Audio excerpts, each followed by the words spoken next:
সালামু আলাইকুম রহমতুল্লাহ। আজকে গাজা, ফিলিস্তিন বা ইসরায়েল এই অবস্থা কেন? ইসরায়েলরা ফিলিস্তিনি কি ভুল করেছিল সেই অতীতে, সেই বিষয়টা আমি সংক্ষিপ্ত, এটা ইতিহাসটা অনেক বড়, বাট গুরুত্বপূর্ণ যে বিষয়টা, এই বিষয়টা অনেকেই জানে না। শুধু ফিলিস্তিন, গাজা বা ইসরায়েল এগুলো বলতেছে, বাট অ্যাকচুয়ালি পূর্বে কি ইতিহাস ছিল আমি শর্ট করে আমি বলতে চাচ্ছি, খুবই শর্ট। দেখেন, এই গাজা ফিলিস্তিন, 22,000 বর্গ কিলোমিটার। এটা কিন্তু অটোমান সাম্রাজ্য, উসমানীয় খেলাফতের শাসনের অধীনে ছিল। এটা ছিল 1917 সালের আগে। আচ্ছা, যাই হোক, তো এটা পুরোটাই কিন্তু উসমানীয় খেলাফতে, যে আমরা বলি যে অটোমান সাম্রাজ্য, তো এটা কিন্তু অনেক বড় সাম্রাজ্য, একদম অর্ধ পৃথিবী তারা আমরা বলি যে শাসন করেছে। তো এই অটোমান সাম্রাজ্য তারা কিন্তু অনেক বড় পাওয়ারফুল। আমেরিকা বলেন, ব্রিটেন বলেন, এরা কিন্তু পারতো না। তো অটোমান সাম্রাজ্য থাকা অবস্থায় ফিলিস্তিনে তারা চাইতো যে আমরা এই আরবরা ফিলিস্তিনি, যে আমরা একটু আলাদা হয়ে যাই, একটু স্বাধীনতা স্বাধীনতা ভাব একটা এসে যায়, যে আমরা যেমন আমরা পাকিস্তান থেকে আলাদা হলাম না, ঠিক এমনটাই চেয়েছিল যে আমরা একটু স্বাধীন স্বাধীন হলে খুব ভালো হতো। তো যাই হোক, 1917 সালে যখন প্রথম বিশ্বযুদ্ধ হয়, তখন ব্রিটেন ব্রিটেন এই সুযোগটা কাজে লাগালো। ব্রিটেন বলল, যাই হোক, এই অটোমান সাম্রাজ্যকে ভেঙে ভেঙে দিতে হবে। তো এটা অটোমান সাম্রাজ্য, তো এখানে আমার মধ্যপ্রাচ্যে, এখানে আমার কোনো কারো আমার হাত লাগবে, কোনো রাষ্ট্রের সাহায্য সহযোগিতা লাগবে। সো এর জন্য ফিলিস্তিনিকে বেছে নিল। ফিলিস্তিনিকে বলল, তখন ব্রিটেনের পররাষ্ট্রমন্ত্রী ছিল লর্ড বেলফোর। তো লর্ড বেলফোর এসে ফিলিস্তিনিদেরকে বলল যে তোমরা আমাকে সাহায্য সহযোগিতা করো, তোমাদেরকে আমরা স্বাধীনতা এনে দিব। তো যেহেতু সব থেকে বেশি মুসলমান আরবিয়ারা ফিলিস্তিনি, তো সাহায্য সহযোগিতা করলো।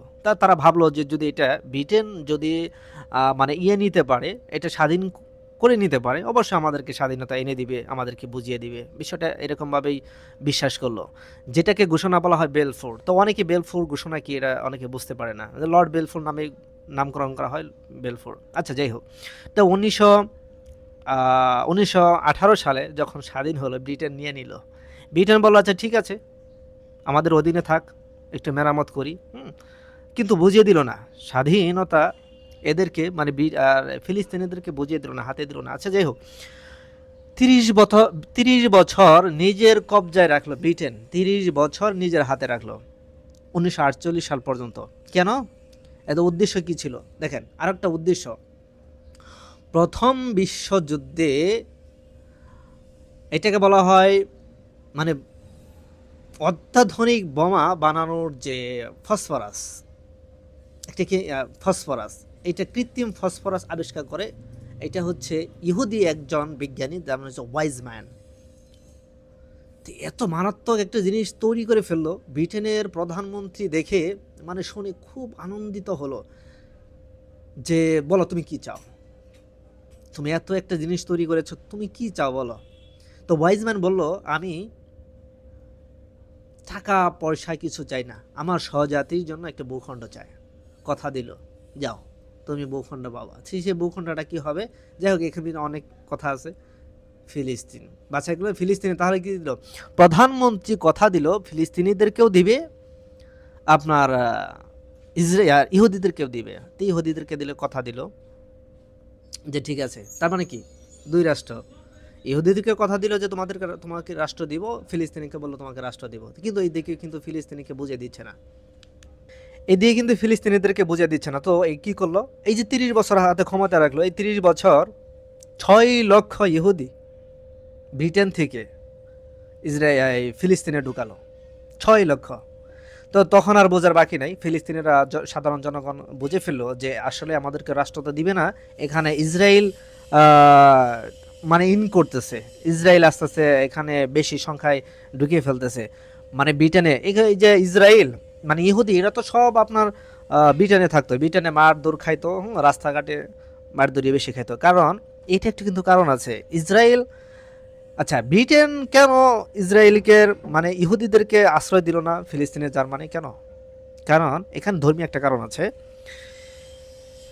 ব্রিটেন খ্রিস্টান, এরা জানে, এরা বিশ্বাস করে যে ঈসা আলাইহিস সালাম, যে যিশু বলে, ওরা যিশুকে হত্যা করেছে ইহুদিরা, এটা ওরা বিশ্বাস করে। সো যার কারণেই মানে ইহুদিদেরকে কখনোই ব্রিটেনে আশ্রয় দেওয়া যায় না। তার মানে কি অনেক ঘোর শত্রু ছিল, সব থেকে বড় শত্রু ছিল ইহুদিদের খ্রিস্টানরা। আচ্ছা যাই হোক, কিন্তু একটা কারণে সব পাল্টে গেল, অর্থাৎ ওয়াইজ মাইন্ড ধরেন পাল্টে দিল। তো এখন ব্রিটেনে যত ইহুদি আছে সব ইসরায়েলে ঢুকাতে থাকলো, ফিলিস্তিনে তো ঢুকাতে থাকলো। কিন্তু 1947-48 সালে তখন আরবে মানে ফিলিস্তিনি কিছু সংগঠন তৈরি হয়, যেগুলো হচ্ছে একটু লিবারেশন টাইপের, যে আন্দোলন করবে, বিপ্লব করবে, বিপ্লব টাইপের কিছু আপনার পার্টি সংগঠন গড়ে উঠে। তখন ব্রিটেন মনে করলো যে না, এটা তো আসলে পরিস্থিতি একটু অন্যদিকে যাচ্ছে। তখন ব্রিটেন একটা ফয়সালা দিয়ে জাতিসংঘের কাছে দিয়ে দিল, জাতিসংঘ একটা ইদা দেন, মানে দ্বিজাতি এখন একটা ফয়সালা দিয়ে দেন যে এখানে তো 2 রাষ্ট্র থাকবে। তো জাতিসংঘ কি করলো দেখেন, জাতিসংঘ বললো যে ধরেন 70% যে ভূমি ইসরায়েলের একটা রাষ্ট্র হবে, আর ধরেন 30%, অনেকে আবার মতামত দেয় যে 10% ফিলিস্তিনিদের হবে। যে দেখুন ফিলিস্তিনের কত 8,000 বর্গ কিলোমিটার নিয়ে, 22,000-এর মধ্যে 8,000 বর্গ কিলোমিটারের মতো নিয়ে আপনার ফিলিস্তিন রাষ্ট্র গঠন হবে আর ইসরায়েল হবে, কিন্তু মেনে নেয় নাই।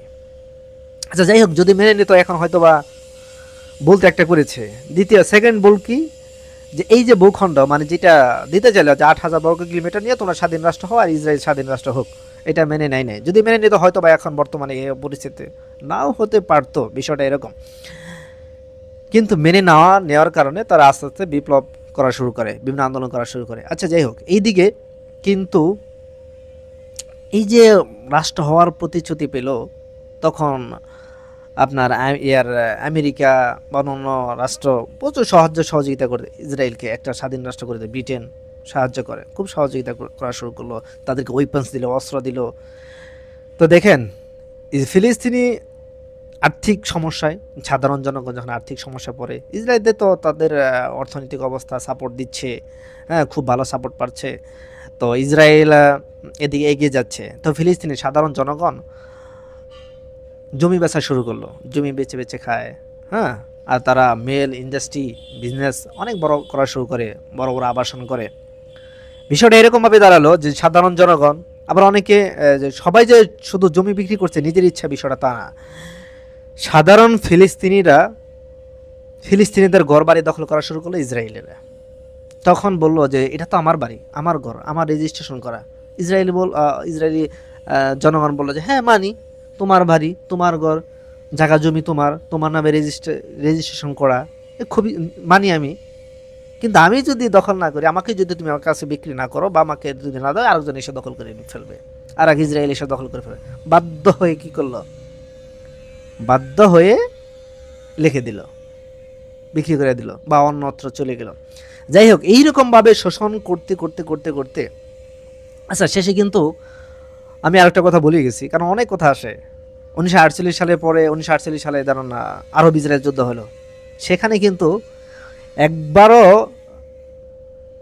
মানে এই যে আরবরা চায় না এই যে ফিলিস্তিন স্বাধীন রাষ্ট্র হোক, নিজের স্বার্থে, জাতীয়তাবাদী মানে ন্যাশনালিস্ট এর কারণেই ওরা যুদ্ধ করেছে।